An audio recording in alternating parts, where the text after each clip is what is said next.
नमस्कार देखो RRC eastern central railway apprentice online form apply चली तो जो अप्लाई करने चाहते हैं वीडियो आरंभ शेष पर्यटन देखो ये वैकेंसी अच्छी 1154 वैकेंसी रही देखो तो जो अप्लाई करने चाहते से आरंभ शेष जाए देखो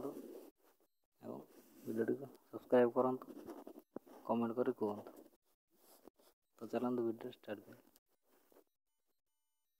देखो ये आप्लिकेसन फीस रही आपंकर ना फॉर अदर कैंडिडेट रही 100 टंका जोटा कि नॉन रिफंडेबल थोड़ा पेमेंट हो गला रिफंड ना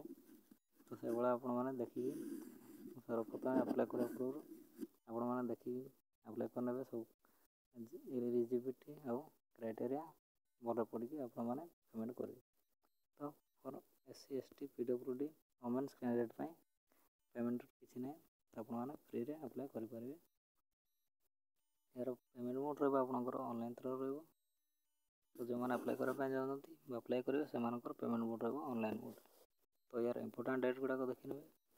इंपोर्टेंट डेट हूँ आपंकर 25/1/2024 जनवरी 25 तो आरंभ हो सारे अलरेडी लास्ट डेट रोचे फेब्रुआरी 14 तारिख आपंकर लास्ट डेट रोचे तो 23 घंटा 59 मिनिट्रे आपंकर लास्ट डेट वेबसाइट अफ हो तो यार देखो एज लिमिट कौन रही आपंकर एज लिमिट रहा मिनिमम एज हूँ 15 मैंने शुड हाव कंप्लीटेड 15 इयर्स एवं मैक्सिमम एज लिमिट हूँ should not have completed 24 years तो यहाँ आपंकर एज लिमिट रोचे तो क्वालिफिकेशन देखी ने क्वालिफिकेशन आपंकर कौन ना शुड पदेश 10th +2 ITI रिलेवेंट ट्रेड गुड़ाक आपंकर क्वालिफाई होते आपने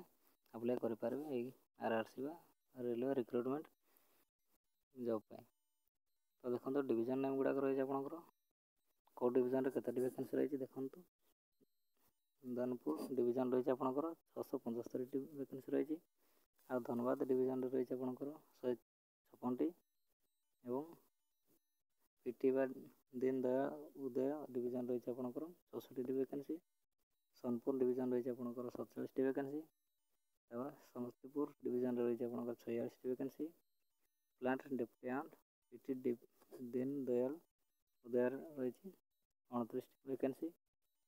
गैरेज रिपेयर वर्कशॉप कर्नाट रही 110 वैकेंसी एवं मेकानिकल वर्कशॉप समस्तीपुर रही आपंकर 27 वैकेंसी तो आपने देखो मुझे लिंक देती आपण मैंने ये अप्लाई लिंक ऊपर जाकि क्लिक करे और नोटिफिकेशन पढ़ी ने और वीडियो जब भल लगे सब्सक्राइब करूँ चैनल और कमेंट कर कहतु।